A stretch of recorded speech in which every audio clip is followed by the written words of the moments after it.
তোমরা যদি জান্নাত দেখতে চাও তাহলে চলে এসো গাইস কাশ্মীরে। মত যাও ওই পাহাড়ের উপরে উঠবো। Welcome to Kashmir guys. আজকে হচ্ছে ডে 4। অনেক জায়গায় অনেক রাস্তা দেখেছো, এই যে দেখতে পাচ্ছ এটাই হচ্ছে কাশ্মীরের রাস্তা গাইস। দুই পাশে বরফ আর মাছ দিয়ে হেঁটে চলেছি। এই বরফগুলো কিন্তু জেসিবি দিয়ে বা ট্রাক্টর দিয়ে সরানো হয়।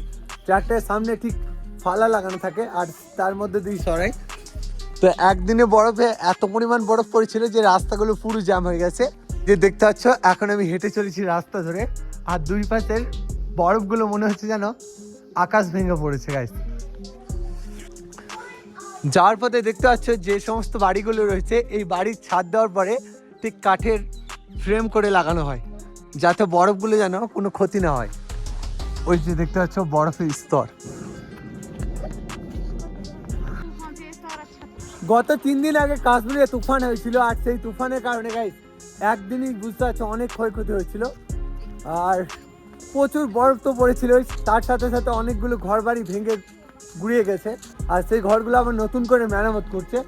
আর এখন আমি হেঁটে চলেছি পাহাড়ের একটা রাস্তা ধরে, তাই দুই পাশে বরফের স্তর। এই যে গাইস এখানকার রাস্তাগুলো একটু তোমাদেরকে দেখাই, রাস্তাগুলোর সাথে একটু ভালোভাবে পরিচিত হয়ে যাও। এই রাস্তাটা দেখতে পাচ্ছ ঠিক এইভাবে নেমেছে, আর এই রাস্তাগুলো এত পরিমাণে স্লিপ হয় যে এখানে যদি এক্সপিরিয়েন্স না থাকে ড্রাইভিং করার, তো সেক্ষেত্রে গাড়ি চালানো খুবই টাফ।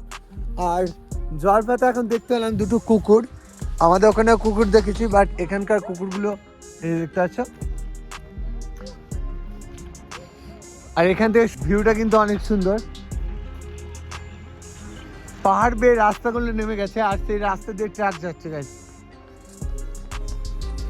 তো এই কাশ্মীরের রাস্তাগুলো আমার কাছে কিন্তু অনেক ভালো লাগছে, যেহেতু এটা আমার জীবনে প্রথম এরকম রাস্তা, দুই পাশে বরফ, আর আমি এই বরফের মাঝ ধরে হেঁটে যাচ্ছি।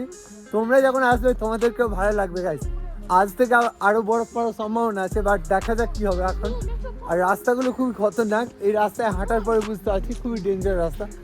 আর রাস্তাগুলো স্লিপ খুবই, এগুলো যদি পাহাড়ের রাস্তা হতো অতটা স্লিপ হতো না। এই পাহাড়গুলো দেখতে পাচ্ছ মাটির চরগুলো নেমে আসছে, আর তখন স্লিপ হয়ে যায় অনেক।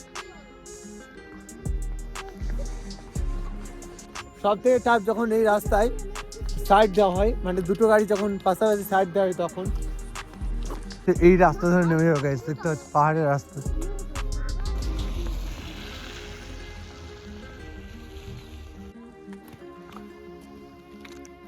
কাশ্মীরের এই পাহাড়গুলো সামনে থেকে দেখার আলাদাই একটা ফিল গাইস। এই যে দেখতে পাচ্ছ পাহাড়ের মধ্যে রাস্তা হয়ে গেছে,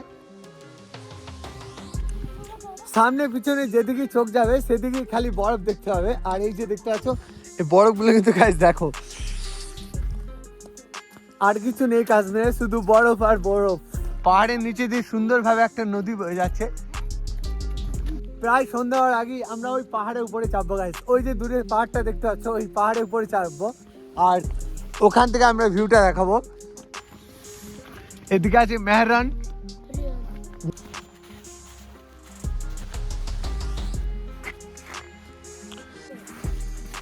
বলছে পাহাড়ে উঠবে, বাট এই পথটা অচেনা। তোমরা আগে এখন উঁচু পাহাড়ে উঠবো, আর এই যে দেখতে পাচ্ছ একটা নদী বয়ে যাচ্ছে। চলে এসছে আমি একটা কাশ্মীরের নদী ঘুরতে, আর ওই যে পিছনে দেখতে পাচ্ছ ওই পাহাড়ের উপরে উঠবো। ওই যে দেখতে পাচ্ছ ওই পাহাড়টা গাইস, ওরা বলছে এখন ওই পাহাড়ের উপরে উঠবো। আর আমার ভয় লাগছে আসলে পাহাড়ের মধ্যে ধস নামতে পারে, তো এখন উঠে যাবো ওদের সাথে সাথ দিয়ে। বরফ কিন্তু অনেকটাই পড়েছে, আর এখন আমি উঠে যাচ্ছি পাহাড়ের উপরে। পাহাড়টা কিন্তু অনেকটাই সরি, আর এই পাহাড়ের ওদের সাথে এই বাচ্চাদের সাথে সাথ দিয়ে এখন উঠেছি পাহাড়ের মধ্যে। আসলেই অনেক সুন্দর।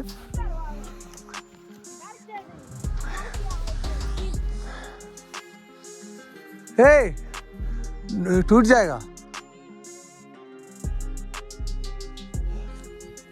তো আজকে আমরা একটা পাহাড়কে এক্সপ্লোর করছি, আর এই যে দেখতে পাচ্ছি এটা হচ্ছে একটা কাশ্মীরের উঁচু পাহাড় গাইস।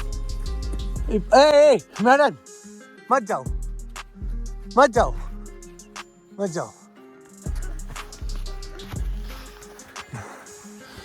তো আমরা আমাদের উদ্দেশ্য পাল্টিয়েছি, এই পাহাড়ের উপরে উঠবো না। তো 3 দিন আগে এই বরফগুলো পড়েছে, তো সেক্ষেত্রে আমরা এই বরফের উপরে আমরা এই পাহাড়ের উপরে উঠবো না। পাহাড় থেকে ধস নামতে পারে, আর পিছল কেটে যদি একবার পড়ে যায় তাহলে মৃত্যু হওয়ার সম্ভাবনা আছে। তো সেক্ষেত্রে আমরা এখন নেমে যাবো এই পাহাড় থেকে।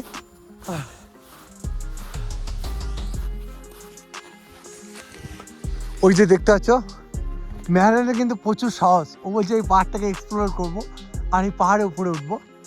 তো আসলে কাশ্মীর একটা অনেক সুন্দর জায়গা। কাশ্মীরকে বলা হয় গাইস পৃথিবীর জান্নাত, আর এই জান্নাতের মধ্যে এখন এসছে আমি ঘুরতে। সুন্দর লাগছে, প্রকৃতির এক অপরূপ দৃশ্য। তো ফাইনালি গাইস এখন চলে এসেছি আমি কাশ্মীরের একটা পাহাড়ে, আর এই পাহাড়ের সাইডে দেখতে পাচ্ছ প্রচুর বরফ পড়েছে। তো চলো এখন চারিদিকে পাহাড়টা তোমাদের একটু ঘুরি দেখাই, আর পাহাড়ের এই রাস্তাগুলো বিচিত্র, এই রাস্তাগুলো দেখাই। তোমরা যদি জান্নাত দেখতে চাও তাহলে চলে এসো গাইস কাশ্মীরে, এটাকে বলা হয় পৃথিবীর জান্নাত, আর আসলেই অনেক সুন্দর। আর এই যে দেখতে পাচ্ছ এটা একটা কাশ্মীরের নদী বয়ে যাচ্ছে, বরফের মাছ দিয়ে ছোট্ট একটা নদী বয়ে যাচ্ছে, আর এই নদীর শব্দটা কিন্তু অনেক সুন্দর। তো আজকে একটু সন্ধ্যা হয়ে গেছে, তার জন্য এই পাহাড়ের উপরে উঠলাম না, বাট পরে একদিন উঠবো যদি সময় পাই, তো আসবো এখানে, আর ওই পাহাড়ের উপর থেকে দেখাবো তোমাদেরকে নদীর চারিদিকের ভিউটা। তো কাশ্মীরের এই পাহাড়ের রাস্তাগুলো কেমন লাগলো অবশ্যই বলবে, আর গাইস তোমাদের কার কার ইচ্ছা আছে এরকমভাবে ঘুরবে সেটাও কমেন্টে বলবে। তো এই পাহাড়ের রাস্তাগুলো তোমাদেরকে কেমন লাগলো অবশ্যই কমেন্টে বলবে। আর এখন প্রায় সন্ধ্যে হয়ে আসছে, আর এখন যাচ্ছি বাড়ির পথে।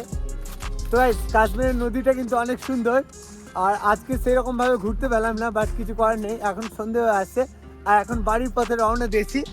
তো এটাই ছিল আজকের ব্লগ, ভালো লাগলে লাইক করে দিও, আর চ্যানেলে যদি নতুন হয়ে থাকো সাবস্ক্রাইব করে পাশে দেখো। তো আবার দেখা হচ্ছে নেক্সট একটা ব্লগে। টাটা, সবাই ভালো থেকো, বাই।